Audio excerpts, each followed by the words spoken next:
Boa noite, irmãos e irmãs. Nesta noite, 2 de fevereiro, numa quarta-feira, eu gostaria de trazer a vocês um estudo sobre a Bíblia e a ciência. Então, eu gostaria de refletir com vocês como que a ciência se relaciona com a Bíblia, né? Esse é um tema muito extenso, muito grande. Não tenho intenção de falar tudo sobre ele, não tenho intenção de exaurir esse tema, mas a ideia é que possamos abordar alguns pontos nos quais eu acho relevantes para o nosso crescimento, né? Para a nossa edificação. Então eu dividi esse tema em 3 grandes partes, que a ideia seria explicar, conversarmos um pouco como que a Bíblia se relaciona com a ciência antes da queda do homem, após a queda do homem e no porvir. Como que isso se dá? Mas antes de entrarmos nesse assunto propriamente dito, gostaria de enfatizar um ponto que por vezes esquecemos ou deixamos de lado até, que é a importância das escrituras.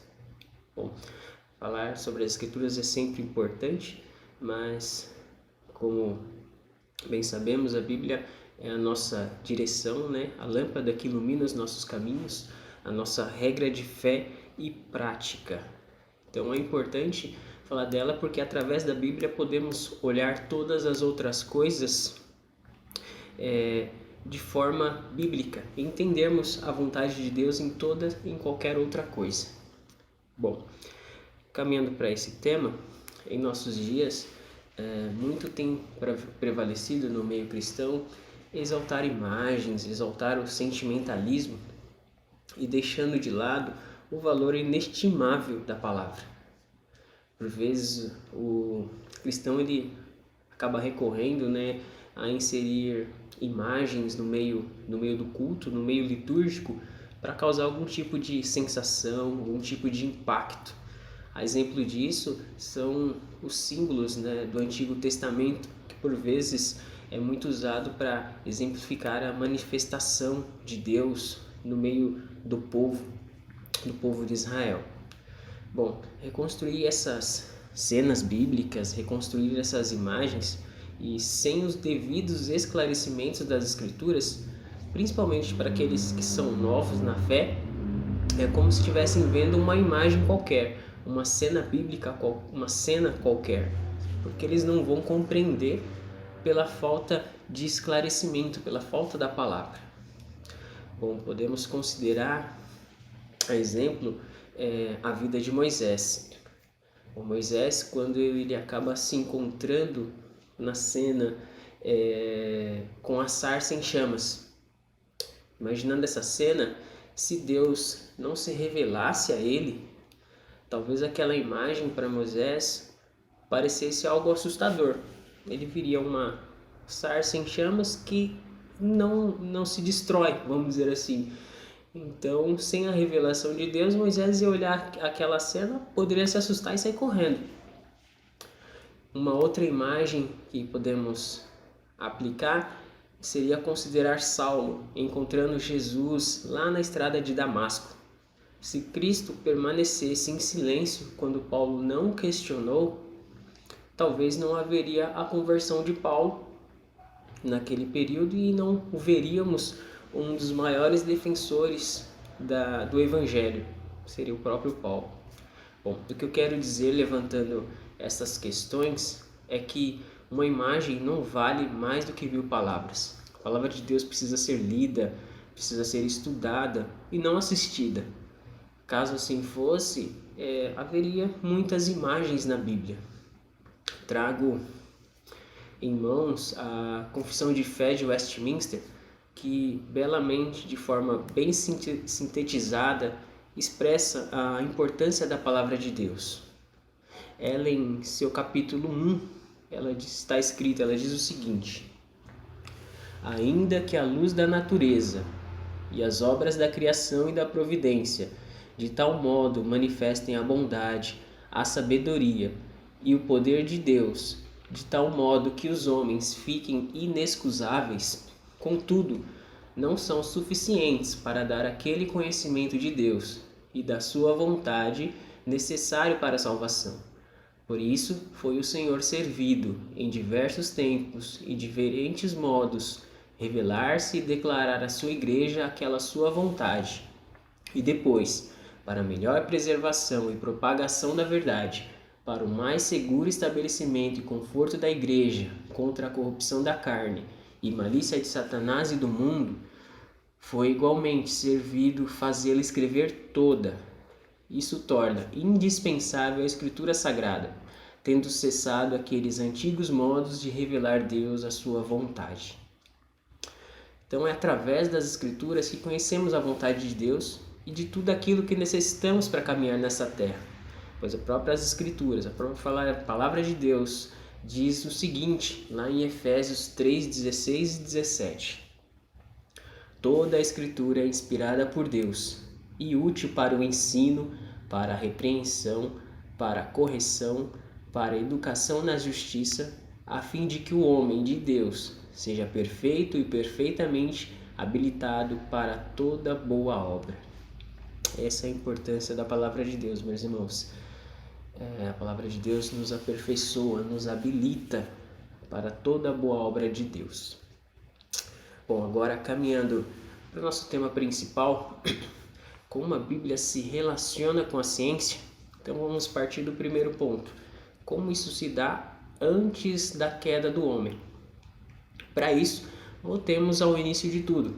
Lá no livro de Gênesis, vamos ler o capítulo 1 de Gênesis, os versículos 26 e 28, que diz o seguinte: Também disse Deus: façamos o homem à nossa imagem, conforme nossa semelhança, e tenha ele domínio sobre os peixes do mar, sobre as aves do céu, sobre os animais domésticos, sobre toda a terra e sobre todos os répteis que rastejam pela terra. Criou Deus, pois, o homem à sua imagem, a imagem de Deus o criou, homem e mulher os criou. E Deus os abençoou e lhes disse: Sede fecundos, multiplicai-vos, enchei a terra e sujeitai-a. Dominai sobre todos os peixes do mar, sobre as aves dos céus e sobre todo animal que rasteja sobre a terra. Bom, aqui vemos o relato da criação do homem. Podemos perceber que, neste texto, Deus não apenas cria o homem, mas também ele estabelece alguns parâmetros e propósitos para um bom relacionamento do homem entre o Criador e a criatura. Então, podemos ver nesses parâmetros os mandatos ou ordenanças de Deus para a criação. Então, Deus deu ao homem recém-criado algumas ordenanças que estão expressas nesses versículos que lemos. Isso se resume em alguns mandatos, que seriam o mandato social, espiritual e cultural. Esse é um assunto também que não vamos abordar com grande profundidade, tá? Mas eu vou focar no mandato cultural, no qual Deus ordena que o homem tenha a tarefa de cultivar, de sujeitar, de encher a terra a partir do Éden. E é a partir daqui que temos os primeiros passos da ciência na Bíblia. Então Adão é incumbido da tarefa de sujeitar a terra. E ele inicia exercendo esse poder dado por Deus, observando e nomeando os animais. Então Adão, como cientista, foi o primeiro taxonomista. O que seria isso? Taxonomista é uma área da biologia que trata da classificação dos seres vivos. Então, quando imaginamos o Jardim do Éden, vemos diversas imagens na mente, né? Vem algumas imagens, pensamos em muitas coisas, né? Mas muitas vezes vem à mente talvez um lugar onde possamos estar deitados numa rede, as frutas das árvores que Deus colocou no Éden nos vêm já descascadas, um local onde temos um gozo de férias, bem tranquila, onde há uma área só de sombra e água fresca. Bom, Na verdade, nas ordenanças que vimos em Gênesis 1, nos mostra um ciclo bem diferente, um ciclo de trabalho e descanso. Então, Adão, criado à imagem de Deus, deveria usar sua capacidade para cumprir as ordenanças que Deus o fez, expandindo então assim o Éden sobre toda a terra. Adão seria algo como um subgerente. Então a ideia é que Adão usasse aquele jardim que Deus o colocou naquele momento e trabalhasse com esse jardim fosse expandindo sobre toda a terra. Então essa seria a ideia dos mandatos que Deus fez a Adão. Bom, caminhando mais um pouquinho, nós podemos observar o capítulo 2 de Gênesis. Espero que com um pouco de tempo vocês possam ler em casa e compreender um pouco mais sobre o capítulo 2 de Gênesis. Que neste capítulo nós vemos o desenvolvimento da agricultura do homem. Claro, essa agricultura, podemos dizer que Deus plantou o primeiro jardim e estabeleceu um padrão para os homens criados à imagem de Deus. E caminhando um pouco mais, lá em Salmo 8, mostra a criação de animais como uma atividade básica. Então, unindo esses dois temas, nós temos lá em Gênesis 1, né? E Gênesis 1 mostra o ser humano criado para governar sobre o reino animal e sujeitar a terra. Então, Gênesis 1 combina esses dois temas, desde a agricultura, né, o plantio de verduras, plantas, enfim, e o cultivo de animais, da criação, sujeitar os animais a trabalhos, a cultivar a terra, se alimentar dos animais. Então Gênesis 1 ele combina esses dois temas, né, na qual o homem tem governo sobre eles, né? E podemos ver que esses dois temas eles são a base para o desenvolvimento de qualquer sociedade. Então, qualquer sociedade, para o seu crescimento, ela precisa ter o cultivo inicial, que é preparo da terra, preparo dos animais, né? E Gênesis 1, então, num fim último, ele, de forma meio que inevitável, visualiza o desenvolvimento de todos os aspectos da cultura, tanto tecnológica e de civilização também. Então, Gênesis 1 ele já imagina lá na frente o ser humano com uma cultura bem desenvolvida, com uma tecnologia maior e melhor, com uma civilização maior, pois nós vemos os mandatos que Deus fez ao homem, que seria o mandato social, cultural e espiritual. Bom, a raça humana como imagem de Deus, imagem de Deus também é um assunto que não vamos aprofundar. Já mencionei a imagem de Deus algumas vezes, mas eu quero me referir à imagem de Deus no sentido de que o homem, em todo o seu ser, ele representa a Deus. Então, o homem tem a tarefa de transformar o ambiente em redor dele, transformando em um mundo sociocultural de forma que glorifique a Deus. Ou seja, o homem representa a Deus nesta terra. E como representante de Deus, o que ele faz com o uso desta terra é para dar glórias a Deus. Essa é a ideia de o homem ser a imagem de Deus, um dos aspectos. Enfim, caminhando um pouco mais, levanta algumas questões, que seria o seguinte. Então, antes da queda, até onde iria o desenvolvimento cultural e tecnológico? Onde isso iria parar, né? Será que, se não houvesse a queda, alguns séculos depois, Adão construiria o primeiro computador? Será que ele poderia construir um automóvel? Bom, claro que não saberemos disso, né? Mas com certeza o conhecimento científico e tecnológico viria. Talvez até mais rápido, pois não haveria os efeitos que a queda trouxe ao homem. Por exemplo, a Terra não resistiria como faz entregando cargos e abrolhos. A Terra ela se sujeitaria melhor ao homem, seria mais fácil o trabalho, o arar a terra. E em um segundo aspecto, não haveria os efeitos do pecado em todo o ser do homem, por exemplo, dificultando as operações da mente.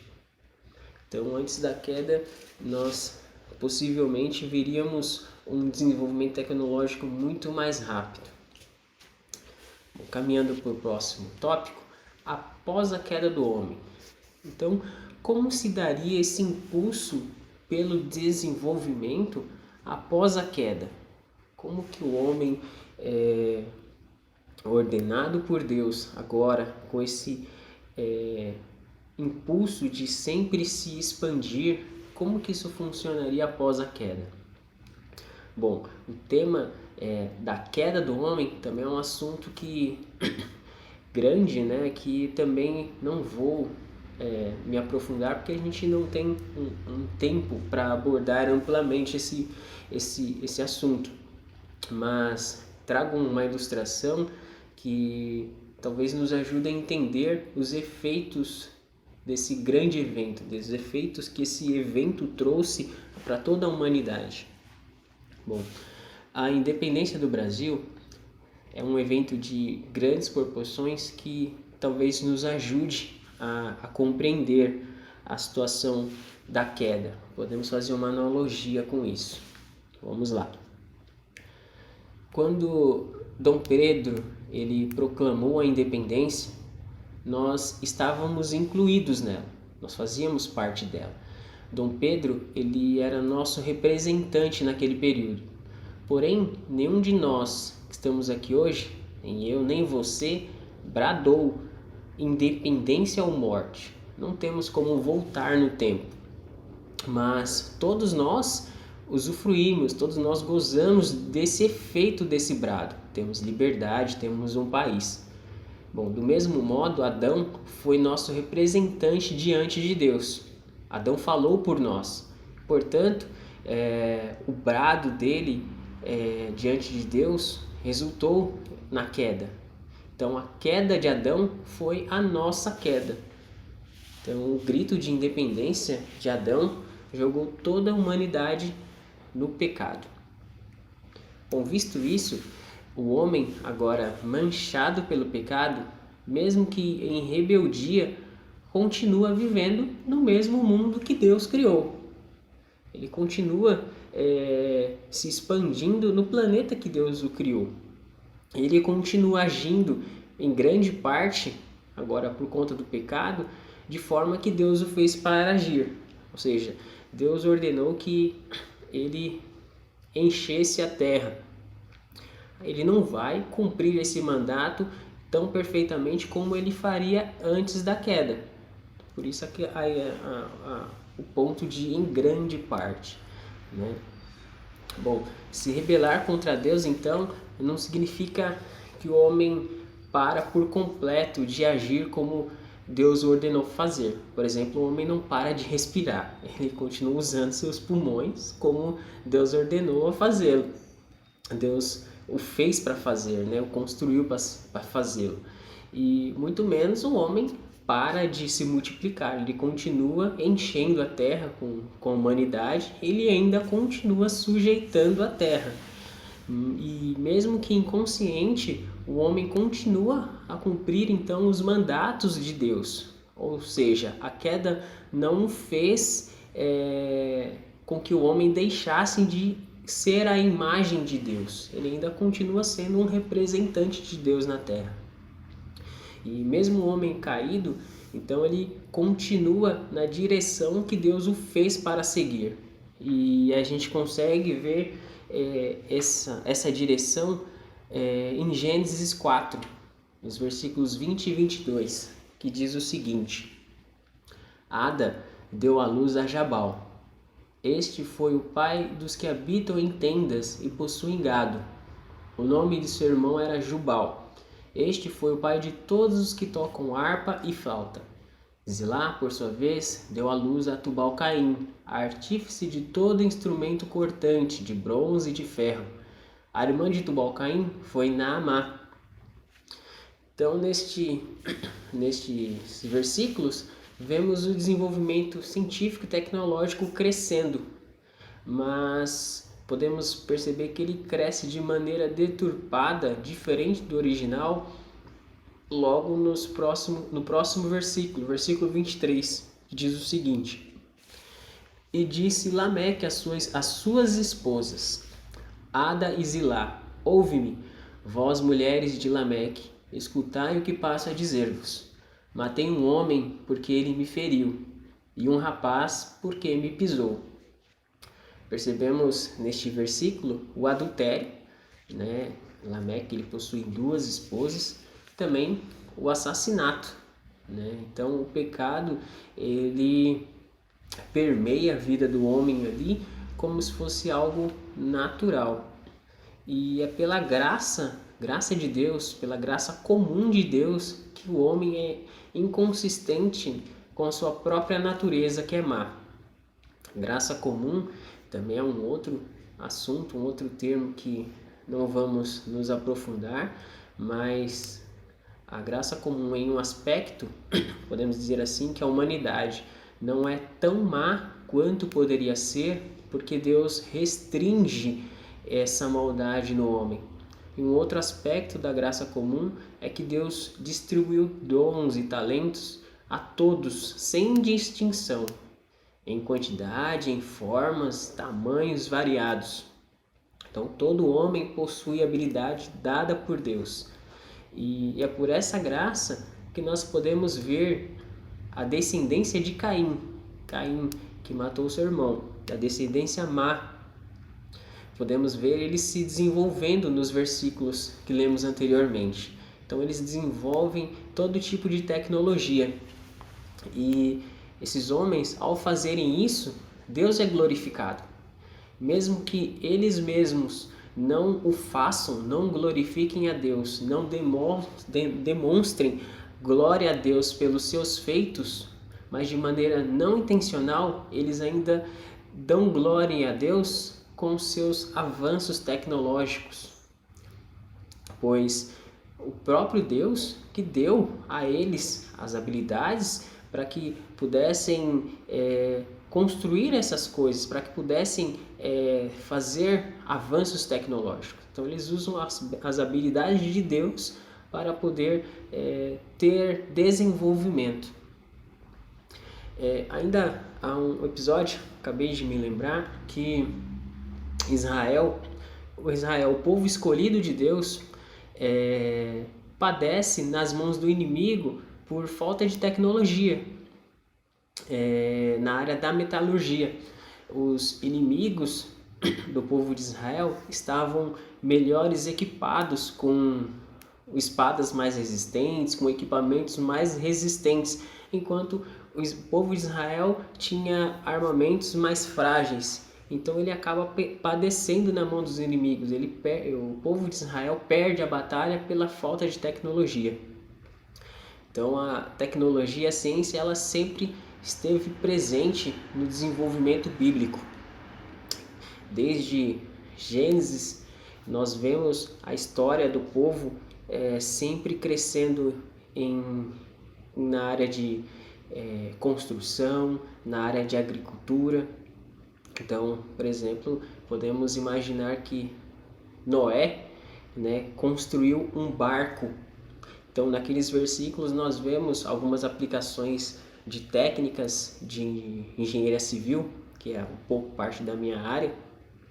Ele aplicando técnicas de reboco, vamos dizer assim, usando madeira, enfim. A tecnologia continua se desenvolvendo da forma que Deus ordenou que assim o fizesse. Bom, ainda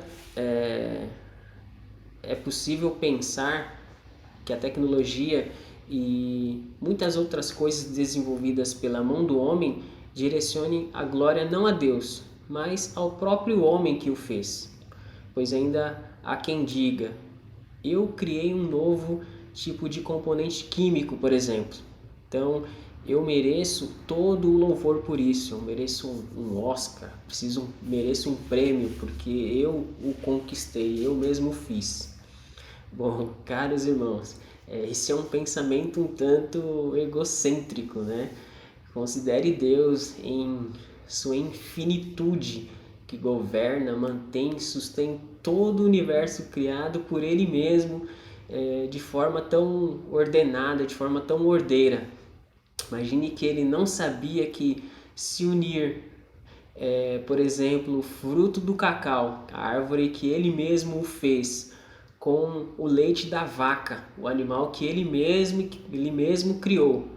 Unindo esses dois elementos, Deus não sabia que iria obter o alimento mais irresistível do mundo, o chocolate. Quem dirá uma combinação de átomos ou todas as estrelas que há no céu? Então, o homem não tem condições de criar. O homem, ele apenas descobre aquilo que é desconhecido a ele em meio à grandiosidade do universo criado por Deus. Então, Deus, ele sabe de todas as coisas, ele detém o conhecimento de todas as coisas.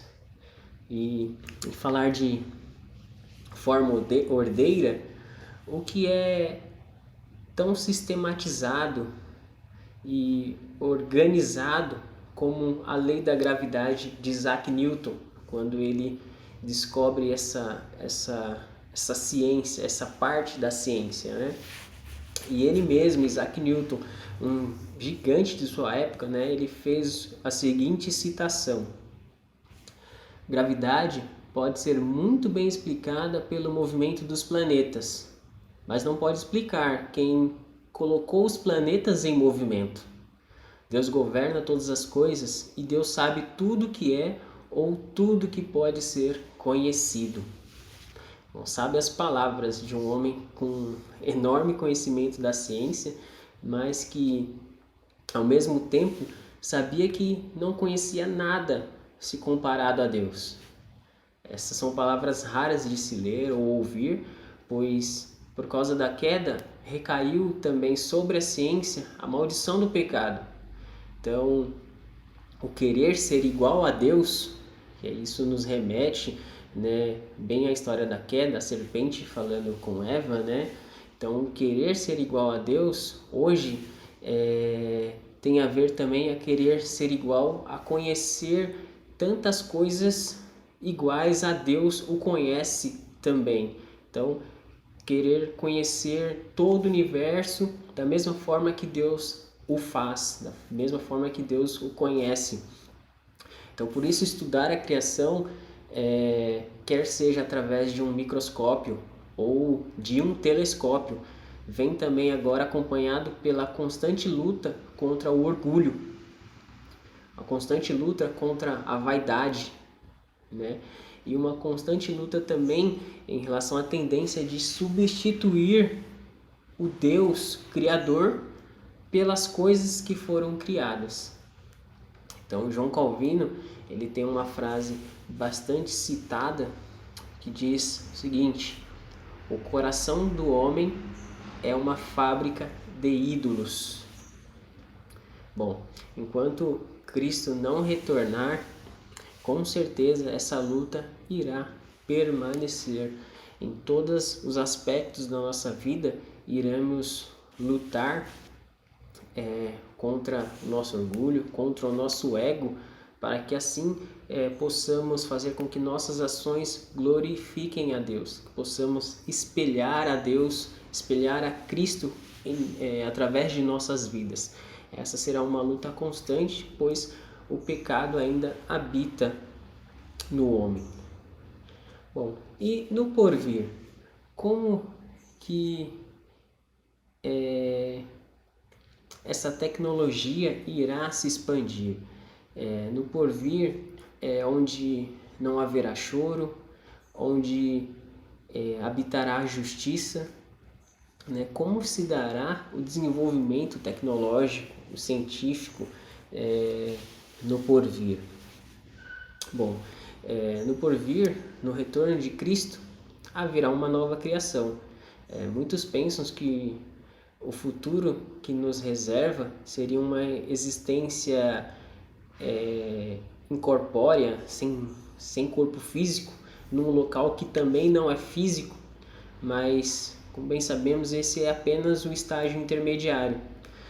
Nossa plena satisfação e vida eterna se darão com Cristo em seu retorno. Nesta terra restaurada na consumação, tudo que é impuro, ele será destruído.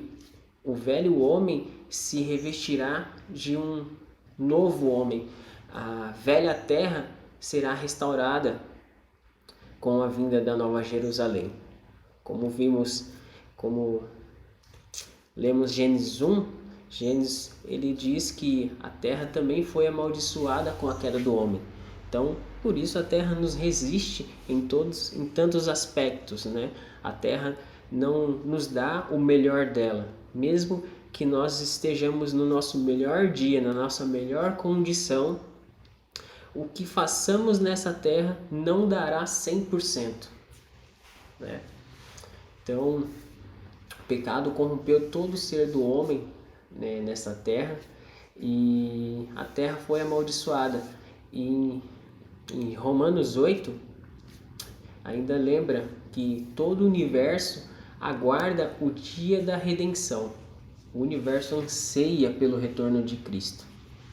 Bom, caminhando para o término, o mandato cultural ele continua válido e ainda hoje continua válido também, desde do Éden até hoje. E não há motivo para que amanhã ele seja encerrado. Amanhã ele ainda continuará sendo exercido pelo homem. A humanidade foi criada para continuar num crescente desenvolvimento.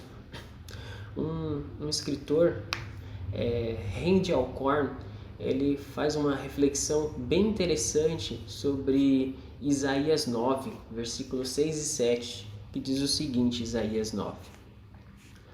Porque um menino se nos deu, porque um menino nos nasceu, um filho se nos deu. O governo está sobre os seus ombros, e o seu nome será Maravilhoso Conselheiro, Deus Forte, Pai da Eternidade, Príncipe da Paz. Para que se aumente o seu governo e venha paz sem fim sobre o trono de Davi e sobre o seu reino, para estabelecer e o firmar mediante o juízo e a justiça, desde agora e para sempre. O zelo do Senhor dos Exércitos fará isso. Bom, a ênfase de Randy está em o seu domínio aumentará e haverá paz sem fim. Em que Randy aponta que o domínio de Cristo não haverá limite e será continuamente expandido. Bom, não haverá limite, isso é bem claro para a gente, mas ele aponta algo interessante. Ele diz que em seu retorno, o seu retorno trará redenção para todo o universo. E caso seu domínio seja continuamente expandido, pode haver habitação de novos mundos para o governo de Cristo, pois o universo é imenso. Então, ele coloca uma ênfase na questão de aumento, né, na parte de que o domínio de Cristo será aumentado, ele será continuamente crescente. Então, no retorno de Cristo, nesta terra restaurada, o domínio de Cristo será continuamente expandido. Então, quando o domínio de Cristo preencher toda esta terra, ele diz que Cristo irá governar outros planetas, outros lugares, e assim continuamente até se expandir sobre todo o universo. Bom, a reflexão de Randy ela vai para os confins dos imagináveis, né? Porém, a remissão dos pecados irá resultar em grandes coisas, né? o pecado será destruído. Então a terra já não irá nos rejeitar. A mente humana não irá sofrer com os danos do pecado. Então assim, a tecnologia ela poderá fruir de forma acelerada, né? Esse seria um ponto de vista bem interessante que o Randy coloca. Pois bem, enquanto Cristo não retornar, nada poderemos saber, mas ainda assim, que se nada do que o Randy colocou, nada do que ele imagina aconteça, Deus ainda assim habitará conosco em um universo onde não haverá choro e habitará a justiça. Então, independente do que aconteça ou possa acontecer, o mais importante é que estaremos com Cristo, estaremos unidos a Ele em um mundo onde habitará a justiça, em um mundo onde não haverá choro, em um mundo onde Cristo estará ao nosso lado. Bom, irmãos, que Deus em Cristo muito nos abençoe.